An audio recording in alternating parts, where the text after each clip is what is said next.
करता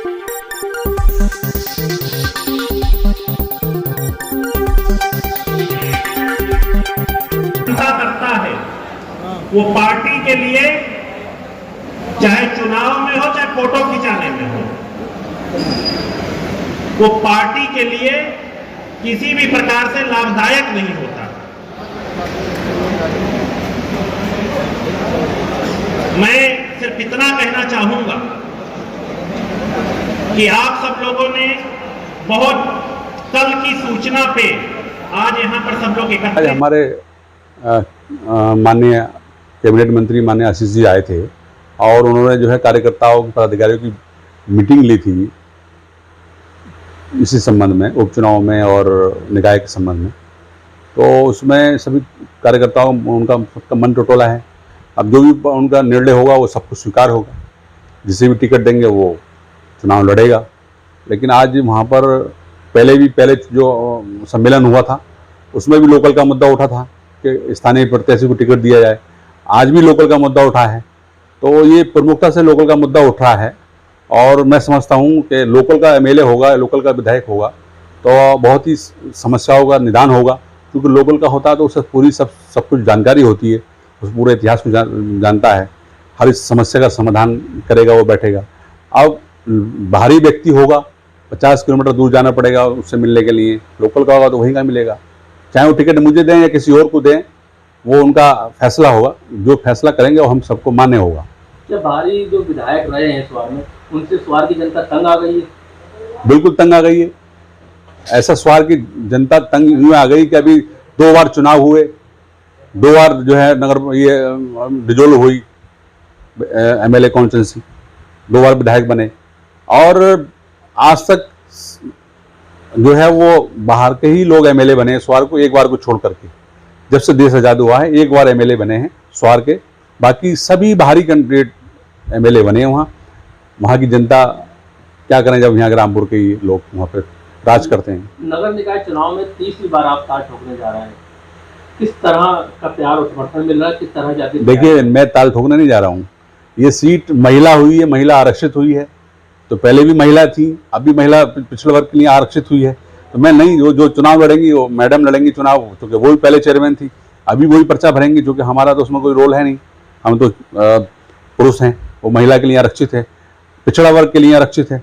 अब मुझे और कुछ ज्ञात हुआ है बिजनेस सूत्रों से कि वहाँ पर पिछड़े के लिए सीट है और कुछ समान जाति के लोग भी उसमें पर्चा भरने के फ्राग में है, जो कुछ फर्जी तरीके से प्रमाण पत्र कुछ लोगों ने बनवा लिए हैं और कुछ बनवाने के प्रयास में हैं। तो उनका जो है हक पर जो है डाका डाला जा रहा है, जो कि पिछड़े वर्ग के लिए आरक्षित है, तो पिछड़े वर्ग के लोगों को लड़ना चाहिए। जो पिछड़ा वर्ग के लिए आरक्षित है तो सामान्य जाति के प्रत्याशी कैसे चुनाव लड़ना है? भाई, उन्होंने फर्जी प्रमाण पत्र बनवा लिए, किसी ने संबल से बनवा लिया, किसी ने कहीं से बनवा लिया। रामपुर में चुनाव भी यहाँ करीब है भाई, थोड़ा पीछे करो। सबसे पहले मैं इस जीरो से फिर से शुरू करें। भाई साहब, आप रामपुर आए हैं, कार्यकर्ता सम्मेलन किया है आपने और उपचुनाव भी नजदीक है और नहीं, देखिए, मैं तो सबसे पहले थोड़ा सा आपको स्पष्ट कर दूं, मैंने अपने पदाधिकारी और प्रमुख कार्यकर्ता और आवेदकों के साथ ये बैठक की है। कार्यकर्ता सम्मेलन कुछ दिन पहले हमारा स्वार में हो चुका है, जहां पर उपचुनाव था और सारे कार्यकर्ता उपचुनाव के लिए लग चुके हैं। आज मेरे आने का उद्देश्य सिर्फ इतना था कि संगठनात्मक चीज़ों में अगर किसी प्रकार की कोई कमी बेशी हो तो उसको हम लोग ठीक कर सकें। देखिए, उपचुनाव में स्वार में होना है, मेन मुद्दा वहाँ का जो आपकी भी पार्टी के कार्यकर्ता हो या और वहाँ की जनता हो, उसका मेन मुद्दा है कि एक स्थायी क्षेत्र का ही क्या कहते हैं प्रत्याशी होना चाहिए। नहीं, देखिए, यहाँ पर जो प्रत्याशी लड़ेगा वो अपना दल निषाद पार्टी और भारतीय जनता पार्टी का संयुक्त प्रत्याशी लड़ेगा। प्रत्याशी कौन होगा, कहां से होगा, क्या होगा, ये समय आने पर तय हो जाएगा। लेकिन मैं जो आपसे कहना चाह रहा हूं, प्रत्याशी जो भी होगा वो क्षेत्र की जनता के हित के लिए रामपुर के स्वार विधानसभा से लेकर के लखनऊ की गलियों तक वो संघर्ष करेगा। नहीं, जनता की ये मांग है कि जो प्रत्याशी हो वो क्षेत्र का ही हो। मैं फिर आपसे कह रहा हूं, जो भी प्रत्याशी होगा, XYZ कोई भी होगा, वो तीनों पार्टियां मिल करके तय करेंगी और संयुक्त रूप से उसको लड़ाया जाएगा। और जो भी प्रत्याशी होगा वो जनता का भारी आशीर्वाद प्राप्त करके यहाँ पर अभी तक जो कार्य होते रहे हैं विधायकों के द्वारा, उससे स्वार विधानसभा को एक नई ऊर्जा देने का काम करेगा। अब इस कार्यकर्ता सम्मेलन में शफीक अंसारी और हमजा मियां कार्यकर्ताओं में झड़प हुई थी, काफी बहसुनी हुई थी, उसके लिए आप क्या कहेंगे? मतलब मैंने फिर आपसे कहा, मैं फिर आपसे कह रहा हूं, जब पार्टी बड़ी होती है, संगठन बड़ा होता है, तो तमाम प्रकार की छोटी मोटी चीजें चलती रहती हैं, लेकिन जैसे ही प्रत्याशी घोषित हो जाएगा वैसे ही सब लोग मिलकर के उसको लड़ाने का काम करेंगे। स्थानीय मुद्दे जो प्रत्याशी का है उससे आप कितना इत्तेफाक रखते हैं? मैं फिर आपसे कह रहा हूं, प्रत्याशी जो भी होगा वो स्वार की जनता के हित के लिए लड़ेगा, स्वार की जनता का हित के लिए काम करेगा और निश्चित तौर पे वो स्वार के अंदर एक बदलाव लाने के लिए पूरी ताकत से काम करेगा। बस मैं इतना आपको आश्वस्त करता हूं।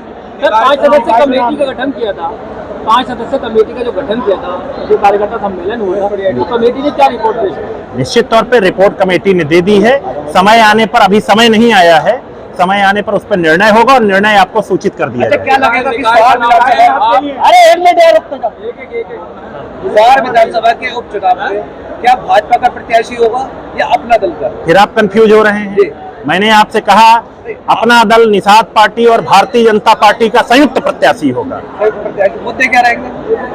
जो क्षेत्रीय माननीय प्रधानमंत्री श्री नरेंद्र मोदी जी ने जिस प्रकार से बिना किसी भेदभाव के हर जन तक, चाहे प्रधानमंत्री आवास हो और चाहे जनधन योजना हो, चाहे जो भी योजनाएं हो केंद्र सरकार की और प्रदेश सरकार की, ये जो डबल इंजन की सरकार उस योजना को चलाने का काम कर रही है, उन योजनाओं को आगे हर जरूरतमंद तक पहुंचाने का काम, यही हमारा मूल उद्देश्य होगा। और हमारा जो प्रत्याशी होगा वो हर व्यक्ति तक पहुंचने का काम करेगा और माननीय प्रधानमंत्री जी के विजन को बिना किसी भेदभाव के, बिना किसी भी प्रकार के भेदभाव के हर तक पहुंचाएगा। निकाय चुनाव हो रहा है, निकाय चुनाव को लेकर अपना दल की क्या तैयारी है? निश्चित तौर पे अपना दल, जहां पर बंटवारे में जो सीट अपना दल के हिस्से पर मिलेगी वहां अपना दल लड़ेगा और जहां पर अन्य दो सहयोगी दल के प्रत्याशी लड़ेंगे वहां पर जिताने का काम करेगा। मैं फिर आपसे कह रहा हूं, ये समय आने पर तय हो जाएगा। मुझे लगता है आपको और मुझको इस पर अभी तय नहीं करना चाहिए, अभी समय नहीं आया।